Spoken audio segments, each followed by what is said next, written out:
지난주에는 집단 추락하는 다람쥐의 집단사에 대한 이야기를 했다면 오늘은 환골탈태하는 호랑이 이야기를 설계 초입을 시작하려고 합니다. 이 호랑이 이야기 속에 무슨 이야기가 담기는지 한번 잘 귀담아 들어보시면 의미가 있는데요. 만삭이 된 암호랑이가 임신기간 동안 잘 못 먹고 기력이 없었는데 염소떼들이 싸움을 걸고 쳐들어오는 바람에 엎치락뒤치락 뒤엉켜 싸우다가 영을 어찌나 썼던지 어미 호랑이가 그 자리에서 새끼 호랑이를 출산하고는 죽어버렸습니다. 그러니까 염소떼들이 이렇게 보니까 애처로운 새끼 호랑이 하나가 거기에 덩그렇게 나와 있는데 불쌍히 여겨서 데려다가 키웁니다.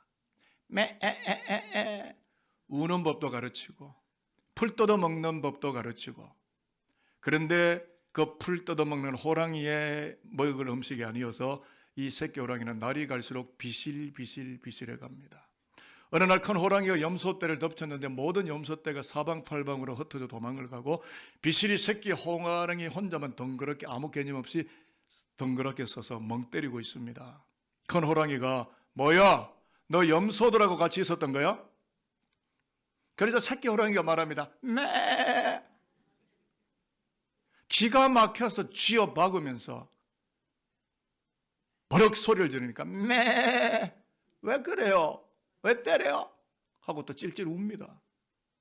안 되겠다 싶어서 호숫가로 데리고 가서 잘 봐, 이거 봐. 너하고 나하고 똑같이 생겼지. 넌 염소가 아니고 호랑이야, 타이거야. 알겠어? Who you are. 너가 누구인지 기억하며 살아가야 돼. 그리고는 동굴로 데리고 가서 피가 뚝뚝뚝 떨어지는 고기 한 점을 베어 물고 말을 합니다. 너도 한 입 먹어라. 그랬더니 새끼 호랑이가 저 이거 못 먹는데 저 채식주의자예요. 그래도 다짜고짜 고기 토막을 입에 찔러 넣으면서 씹어라. 호랑이는 풀을 먹지 않는다. 고기를 먹는다. 버럭 소리를 지릅니다. 그런데 고기를 씹는 순간 새끼 호랑이는 온몸을 휘감고 들어오는 전율을 느낍니다. 올바른 먹이였던 거죠.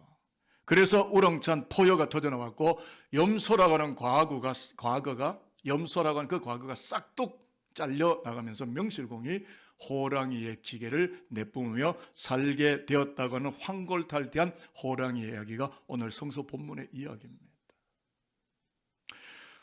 오늘 읽었던 구약 본문 이야기는 언약 백성이 염소가 아니라 호랑이로 환골탈태하도록 웅지와 기계를 불어넣고 있는 신탁의 말씀의 고기 덩어리를 씹어 먹도록 그 입에 집어넣고 있는 하나님의 말씀의 공급 사건입니다. 저와 여러분은 하나님의 사람이에요. 밥을 먹고 살 것 같지만 말씀을 먹어야 삽니다. 말씀을 먹어야 진짜 예수쟁이가 되고 말씀을 진짜 꾹꾹꾹 씹어 먹어야 하나님의 영적 권세를 드러내며 포효하는 호랑이처럼 이 땅을 보무당당하게 호탕하게 살아가는 하늘나라 거룩한 백성이 될 수 있습니다. 말씀의 배경은 이겁니다. 하나님은 호랑이의 심장을 주셨건만 유다 민족은 바벨론에 끌려가서 섞여 사는 동안 생각도 행위도 윤리도 의식구조도 목소리까지도 바벨론화 되어버렸고 모든 백성들의 염소 소리만 자아내면서 이방 세계에서 의기소침한 채로 초라하게 째째하게 쪼잔하게 살아가고 있었다 라고 하는 겁니다. 그래서 이 말씀의 고기 덩어리가 공급되고 공수되기를 시작합니다. 그래서 하나님께서 염소 같은 이스라엘 백성, 언약 백성들을 향하여 그 자리에서 일어나라고 버럭, 안 놀라셨죠? 버럭 소리를 치시는 거예요. 자, 1절입니다. 일어나라 이거예요. 자, 같이 한번 읽어보겠습니다. 시작. 일어나라 빛을 발하라. 이는 내 빛이 이르렀고 여호와의 영광이 내 위에 임하였음이니라. 왜 일어나라고 할까? 여러분 앉아있으면 아무것도 못합니다. 일어나야 됩니다. 좌절과 절망의 걸상에 앉아서 무슨 일을 합니까? 일어나야 됩니다. 왜 일어나라고 합니까? 언약 백성의 기계와 그 품격을 떨치기 위해서 너의 앉아있던 쪼잔한 자리에서 연약한 자리에서 일어나라라는 겁니다. 그래서 2절 3절에 보면 큰 호랑이가 새끼 호랑이가 버럭 소리를 질렀고 나무랐던 것처럼 하나님은 염소 소리를 기어 들어가는 염소 소리를 하고 있는 당신의 백성들에게 who they are 그들이 도대체 누구인가를 말씀하고 말씀의 고기 덩어리를 집어넣고 있는 거예요. 이 말씀 우리 씹어 먹읍시다. 자, 2절 3절 보라, 눈을 시각을 지금 바꾸는 거예요. 같이 읽습니다. 시작.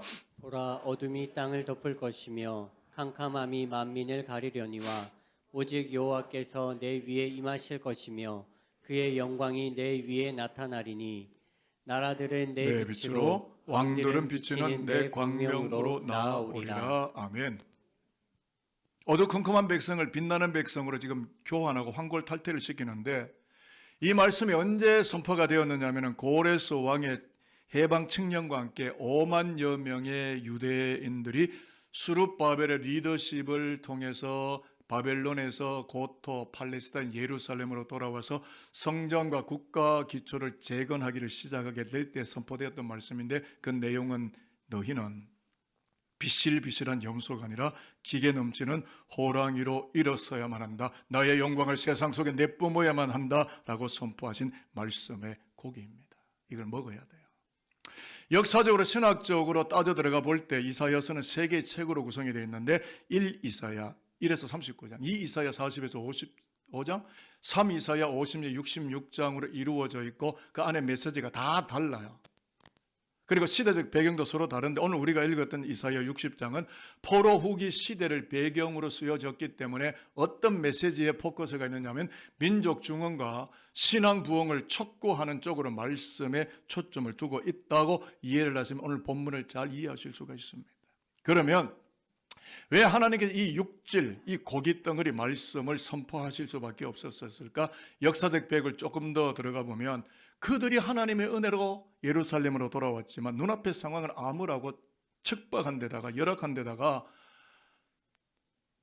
산발라 도비아 게셈과 같은 사마리아 혹은 이방 민족과 대적자들이 성전 재건을 방해하고 협작을 부리는 바람에 민족 재건은 요원해 보이고 지지부진해 보이고 앞으로 아무 일도 안 일어날 것만 같은 암담한 상황이 계속되니까, 그래서 팔레스타인 페르시아에서 유대 예루살렘으로 돌아온 포로 귀환자들은 염소 소리만을 내고 있었기 때문에, 그리고 하나님이 이것을 보았기 때문에 이사야의 입을 열어 하나님의 말씀의 고기를 집어넣고 있습니다. 그래서 하나님은 의기소침해져 버린 백성들에게 버럭 소리를 치시는데 이겁니다. 내 백성들아, rise up, 일어나라. 어둠과 캄캄함이 뒤덮인 것처럼 역사 속에 보여진다 하여도 나 여호와의 영광이 너희 공동체, 너희 역사 속에 임하게 될 것이고 열국 백성과 왕들이 너의 밝은 빛, 너의 광명 앞으로 나오게 될 것이다. 너희는 풀떼기나 뜯어먹는 염소가 아니라 나 여호와가 주시는 말씀과 진리의 고기 덩어리를 와구와구 씹어 먹으면서 세상 위에 포효해야 할 거룩한 호랑이로 내가 그 심장을 너에게 주었다는 것을, 그렇게 내가 너희를 불러내고 콜링을 주었다는 것을 너희가 명심해야 될 것이다. 너희는 나 여호와를 나타내도록 내가 창조한 나의 창조의 걸작품들, 곧 나의 언약 백성들이다 라는 것을 너희들이 잊어버려서는 안 되는 것이다 라고 그들의 의식세계를 깨우는 겁니다. 여러분, 의식화라는 단어가 있어요. 북한이 왜 그렇게 되냐면 김일성 주체 사상을 의식화시켜버린 거예요. 저와 여러분은 자본과 세상의 논리에 의식화되어 있습니까? 하나님의 약속된 말씀을 받고 그 거룩한 구원의 은총이 의식화되어 있습니까? 설교는 의식화 작업이에요. 말씀은 하나님의 의식이에요. 이걸 받아야 하나님의 백성답게 사는 거죠. 그러니까 그렇습니다. 여러분, 하나님 앞에서 내가 누구인지, who I am, 내가인지를 퍼뜩 자각하고 창조 본래의 삶으로 발견해 들어가게 될 때 기죽지 않고, 기죽을 이유 없잖아요. 하나님 내 아버지인데. 기죽지 않고 보모당당하게 우렁차게 권세 있게 살아가게 된다라는 것을 하나님은 이미 당신의 언약 백성을 바라보며 알고 짐작하고 계셨던 겁니다. 그래서 한 군데를 더 찾았는데요. 신약 본문 에베소 2장 10절을 함께 읽었는데요. 이제 이 말씀을 읽을 때 이 우리는 바울과 에베소교회 전체를 말하기도 하고 우리 모두가 되기도 하는데, 구약의 언약을 십자가의 핏값으로 온전히 성취하고 이루신 예수 믿는 우리는 이라는 뜻이에요. 예수 믿는 자의 아이덴티티와 의식이 뭐고 어떠한 모습으로 사는지를 보여주는 말씀의 육질 고기를 이 시간 우리의 삶 속에 받아들이도록 해보겠습니다. 우리는 같이 읽을게요. 시작. 우리는 그가 만드신 바라 그리스도 예수 안에서 선한 일을 위하여 지으심을 받은 자니 이 일은 하나님이 전에 예비하사 우리로 그 가운데서 행하게 하려 하심이니라. 여러분, 우리가 열심히 새벽기도하고 금식하고 열심히 봉사해서 구원되는 건 아니에요. 그건 이행덕에는 없습니다. 자력으로 절대 구원이 안 돼요. 그러나 하나님의 은혜로 구원받습니다. 그런데 구원받은 사람에는 돈지갑이 달라져요. 사람을 대하는 자세가 달라져요. 역사관이 달라지고 철학이 달라지고 이데아가 달라지고 사람에 대한 태도가 달라져요. 구원받은 사람은 그 행실이 있는 거예요. 그 안에서 행하게 하려 함이라. 저와 여러분이 예수 안에 구원되어졌다면 그렇게 사는 거예요. 예수를 본떠며 사는 거죠. 하나님을 드러내며 사는 거죠. 바울이 에베소 교회를 향하여 그가 만드신 바는 헬라어로 포이엠, 오늘 설교 주제에 나오는 말인데요. 우리는 그의 작품이란 뜻이에요. 어떤 작품이냐면 죄와 어두움으로 죽어버렸던 자리를 박차고 일어나 하나님의 선하심을 나타내도록 예수 안에서 새롭게 창조된 하나님의 작품 마스터피스. 죽음의 자리에서 부활의 세계로 끌어올려져서 새로운 언약의 자리에 이끌림을 받고 본질 자체가 새롭게 바뀌어버린 새 언약의 백성들, 이게 뭐예요? 기독교 구원을 말하는 거예요. 너희들은 그렇게 구원된 자들이다. 에베소 교회 너희들은 그렇게 구원된 자들이다 라고 이야기하는 것입니다. 그러니 그렇게 살아야 된다는 겁니다. 염소가 아니라, 쪼잔한 염소가 아니라 강력한 아주 보모당당한 호랑이로 살아야 된다라는 이야기를 하는 거예요. 말씀을 채워하기 위해서 저를 한번 따라해 보겠습니다. 우리는 산돌교회는 우리 가정은 하나님 그가 만드신 바라 하나님의 포이에마라 그리스도 예수 안에서 지으심을 받은 자들이라. 이 고백이 나의 고백에 맞다면 아멘입니다. 그렇습니다. 고백은 결국 믿음이에요. 이 고백이 우리 안에 싱싱할 때 우리는 포효하는 호랑이 한 마리처럼 우렁차게 당당하게 염소의 소리를 지우고 호랑이의 포효하는 소리를 역사 가운데 내뿜으며 그렇게 하나님을 증언하며 이 역사 가운데 살 수밖에 없는 거잖아요.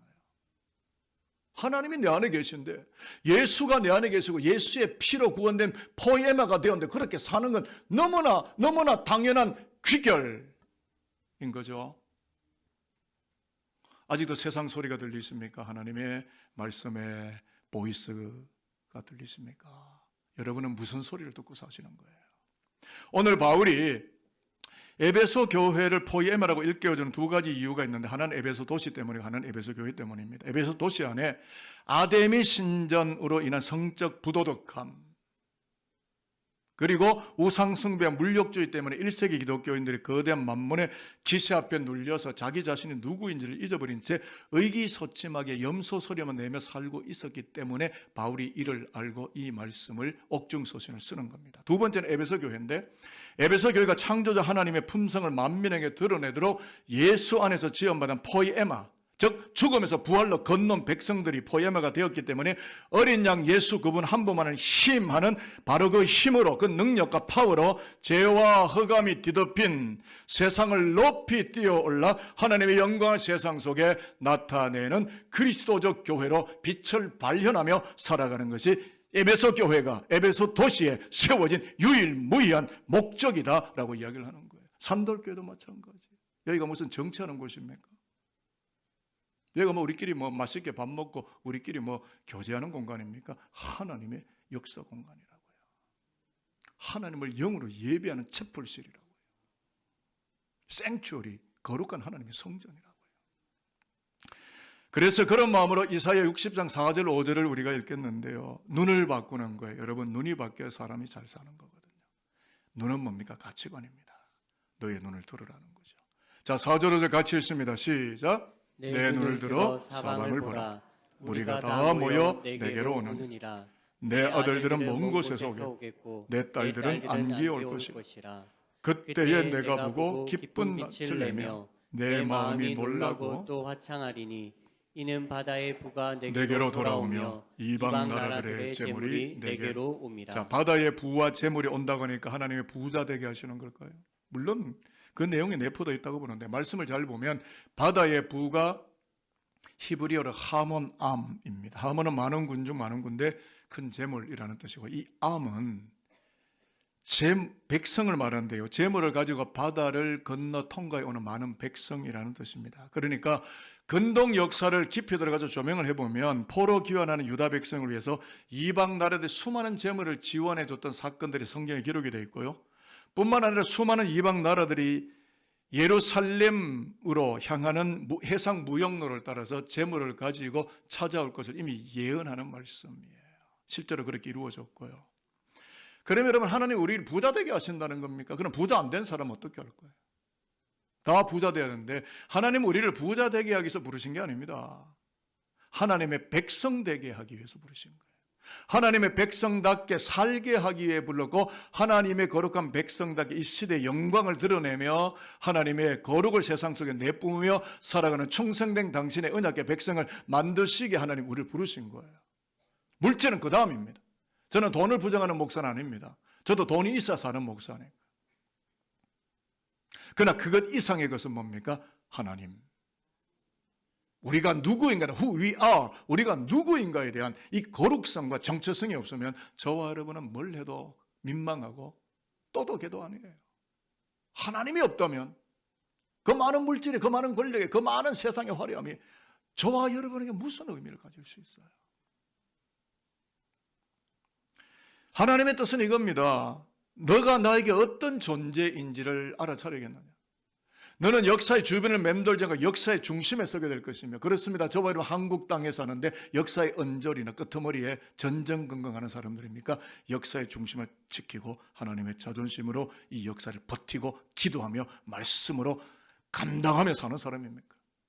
너는 역사의 주변이 아니라 역사의 중심에 서서 나의 영광을 세상 속에 비추어야 될 나의 거대한 작품 포이에마라는 것을 너는 알겠느냐? 왜냐하면 너는 나의 자녀이고 너는 나의 핏값으로 세운 나의 거룩한 작품임을 기억하며 너가 당당하게 살기를 나는 너에게 바라는 것이기 때문이다. 이게 하나님의 뜻이에요.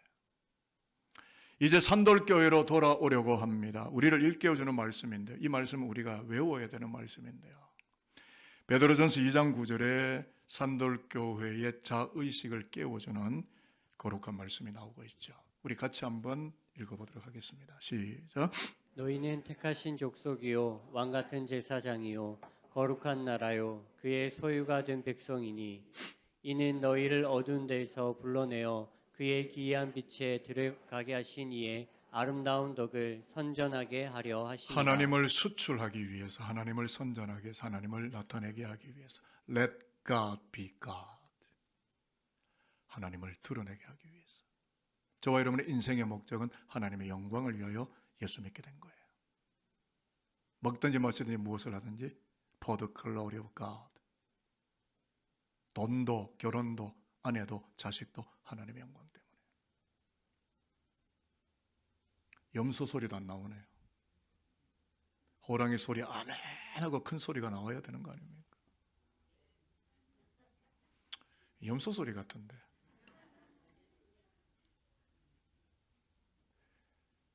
왜 여러분 긴장하고 그렇게 쫄아 계십니까? 우리가 하나님의 사람 아니었어요? 하나님의 종 아니었어요? 제가 이 자존심 없으면 목회자를 여기까지 어떻게 왔겠습니까? 이 자존심 없으면 벌써 무너졌죠. 그분 때문에 저는 삽니다. 그분으로 인하여 삽니다. 앞으로도 그분 때문에 살 겁니다. 이미 제 생명 예수께 드렸어요. 그냥 하는 이야기 아닙니다. 여러분, 우리가 누구라고요? 여러분, 세상의 학력과 프로필과 이런 거 가지고 교회에서 이야기합니까? 교회는 그런 동네, 우리 교회가 그런 동네가 아니에요. 우리가 도대체 누구라고요? 제가 말씀드릴게요. 예수 믿는 여러분은 사도 베드로가 디아스포라 1세 기독교인이 하는 이야기입니다. 예수 믿는 여러분은 어둠을 몰아내고 기이한 빛 속에 계신 하나님을 세상에 외치는 왕같은 제사장, 왕같은 성직자, a royal priesthood, 왕같은 성직자들로 부름을 받은 사람들입니다. 비록 예수 믿기 때문에 박해를 받고 아시아 전역에 흩어져 디아스포라로 살아가지만 예수 믿는 여러분들을 통하여 생명이 하나님께로 돌아오고 세상의 구원을 얻게 되는 것입니다. 여러분은 하나님의 작품, 포에마들입니다. 그렇게 하나님이 구성하셨습니다. 그러므로 여러분을 통하여 이 어두운 역삼복판에 생명이 흘러가게 될 것입니다. 사도 베드로가 1세기 디아스포라, 본도, 갑바디아, 아시아 수많은 가격에 흩어져 있는 하나님의 백성들, 그리스도인들이 이렇게 선포하는 거 아닙니까? 오늘 이 베드로전서 2장 말씀은 산돌교회가 1966년 창립 당시에 주제 성구로 붙들기도 했던 구절입니다. 그래서 저는 목회를 하면서 말씀을 날마다 전하면서 확신하는 게 있습니다. 오늘 이 강단에서 제가 확신하는 게 있습니다. 산돌교회가 복음의 빛을 세상에 전달하는 포이에마로 불러주셨던 그 은혜를 마땅히 기억하기에 십자가의 예수를 찬양하는 그 힘으로 오늘 이곳 오목로 270번지에 서 있게 되었다 하는 것이고, 또 하나의 확신은 뭐냐면 앞으로도 60주년 100주년을 향하여 저도 떠나고 현재 눈에 보이는 모든 교역자도 떠나고 다른 교역자들이 또 오고 그럴지라도 앞으로도 산돌교회가 어린 양 예수를 힘하는 그 힘으로 포이에마들을, 하나님의 언약 백성, 부활의 백성들을 배출하는 복음 공동체로 든든히 세워질 것을 저는 절대로 믿어 의심치 않습니다. 하나님의 제게 주시는 확신입니다. 저는 산돌교회를 인간의 교회로 보지 않고 하나님의 공동체로 보고 있습니다. 하나님의 이 교회를 부디 축복해 주시기를. 사람의 이설과 논리가 가입되지 않고 하나님의 말씀 그것만이 포효하는 호랑이처럼 울려 퍼지는 바로 그 교회, 그런 목회하다가 저는 눈을 감겠습니다. 이제 축복합니다. 십자가의 사순절입니다. 십자가의 예수 그분만을 바라보며 후하에 내가 누구인지를 반드시 발견해내시고 나를 포이에마로 끌어올려 주시고 빚어내시는 어린 양 예수를 내 목숨줄 끝나는 그 순간까지 힘하는 바로 그 힘과 그 근력으로 늘 푸른 들판을 주름잡고 뛰어다니는 호랑이 한 마리처럼 호탕하고 당당하게 살아가시는 산돌인들이 되시기를 축복합니다. 설교 이 쿠키 영상이라는 게 있는데, 사실 이거는 설교 원고에 없는데 제가 설교를 딱 전하고 보니까 제가 호랑이띠예요.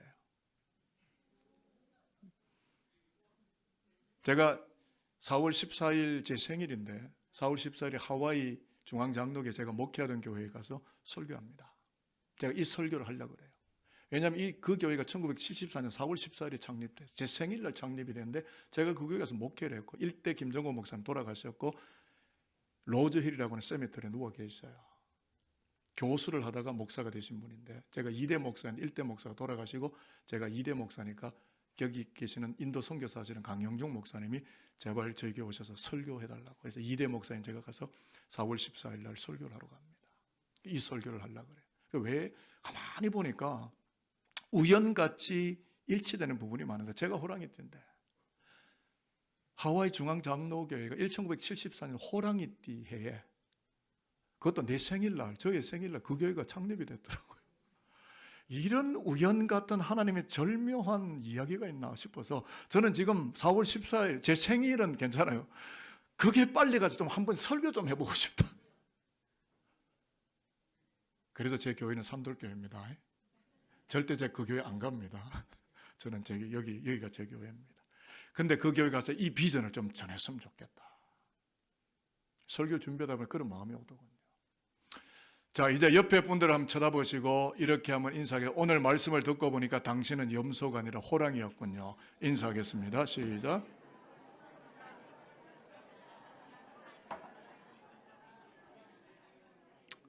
네, 여기도 많은 호랑이 앉아 계신 거 알고 있습니다. 기도하겠습니다.